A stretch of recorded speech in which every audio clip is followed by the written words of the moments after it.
उन्होंने कहा कि मेरे 2 बच्चे हैं, दोनों जुड़वाँ हैं। जो भी एक समस्या होती है, दूसरे को भी चोरी आने लगती है, परेशानी होने लगती है, बेचैनी होने लगती है। फिर गाँव में कोई गंभीर सी बीमारी आई, जैसे ये जो बच्ची थी वो बीमार हो गई उनमें से, तो इनका आपस में शुरू से ही साथ रहे होंगे। तो मतलब वो एक बच्चा जो है वो उस लड़की को बोल रहा है लगातार, "तू मर नहीं सकती, तू मर नहीं सकते" बार-बार।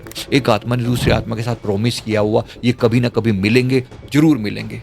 ये आत्माएँ बार-बार आती हैं, मिलती हैं।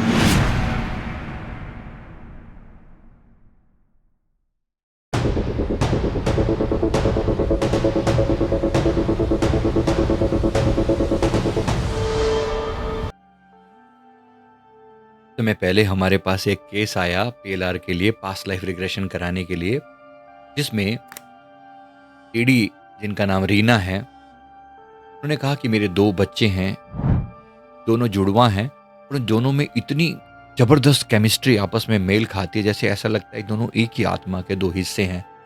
मतलब एक को तकलीफ होती है तो दूसरे को उसका दर्द महसूस होता है। और इसी तरह से उन्होंने बाकी चीज़ों के बारे में बताया कि जो जो भी एक समस्या होती है, दूसरे को भी चोरी आने लगती है, परेशानी होने लगती है, बेचैनी होने लगती है। जब इनका पास्ट लाइफ रिग्रेशन किया, रीटा को ट्रांस में भेजा, तो इन्होंने देखा कि ये जो बच्चे हैं, ये के समय में 2 पड़ोसी हुआ करते थे। इन्होंने कहा ये जो बच्चे हैं अभी अभी इनमें से दोनों बेटे हैं, लेकिन उस जीवन में एक लड़का था और एक लड़की थी। और ये जो पड़ोस में लड़के दोनों साथ-साथ ग्रो किए थे, दोनों साथ-साथ बड़े हुए थे। फिर गाँव में कोई गंभीर सी बीमारी आई, जैसे पहले तो गाँव के गाँव जो है ऐसे बीमारियों से एक्सपायर हो जाया करते थे। तो ये जो बच्ची थी वो बीमार हो गई उनमें से, तो इनका आपस में शुरू से ही साथ रहे होंगे, तो आपस में प्यार था बड़ा। लेकिन छोटे ही बच्चे थे, 10-11 साल की उम्र थी।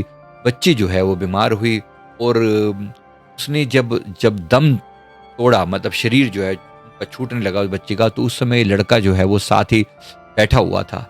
उसने कहा कि बहुत स्ट्रांग हो, तुम बहुत पावरफुल हो, तुम नहीं मर सकते, तुम नहीं मर सकती, तुम नहीं मर सकती। मतलब वो एक बच्चा जो है वो उस लड़की को बोल रहा है लगातार, तुम मर नहीं सकती, तुम मर नहीं सकते बार-बार। हम तुम मेरे साथ खेलोगी, तुम मेरे साथ आओगी, चलो बाहर खेलने चलते हैं, घूमने चलते हैं। ऐसा करके बहुत देर तक उसे बहलाता रहा, क्योंकि लास्ट के समय वो बीमार रही और काफ़ी समय तक बीमार रही।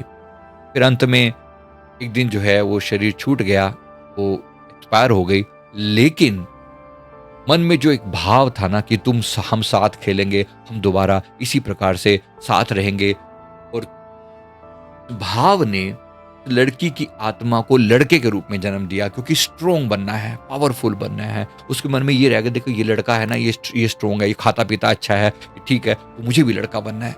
दोनों लड़के बनकर पैदा हुए इस जीवन में, और अच्छी केमिस्ट्री है आपस में, इतनी अच्छी बॉन्डिंग है कि मतलब एक को कुछ हो तो दूसरे को दर्द होने लगता है। तो आत्मा की ये पुकार होती है, इसको बोलते हैं सोल कॉन्ट्रैक्ट। एक आत्मा ने दूसरी आत्मा के साथ प्रॉमिस किया हुआ, ये कभी ना कभी मिलेंगे, जरूर मिलेंगे। ये आत्माएं बार-बार आती हैं, मिलती हैं। आपने भी इस दर्द को कभी अनुभव किया है? बताना चाहता हूँ, ये इस प्रकार से जो आत्मा का जो ये मिलना है, ये बार-बार घटित होता है जब तक ये अपनी पूर्णता को नहीं प्राप्त कर लेते। ऐसा भी आपके साथ, आपका भी किसी के साथ ऐसा जुड़ाव है तो नीचे कमेंट करके ज़रूर बताइएगा। वीडियो अच्छा लगे तो लाइक, कमेंट और सब्सक्राइब ज़रूर कर लें। Thank you very much.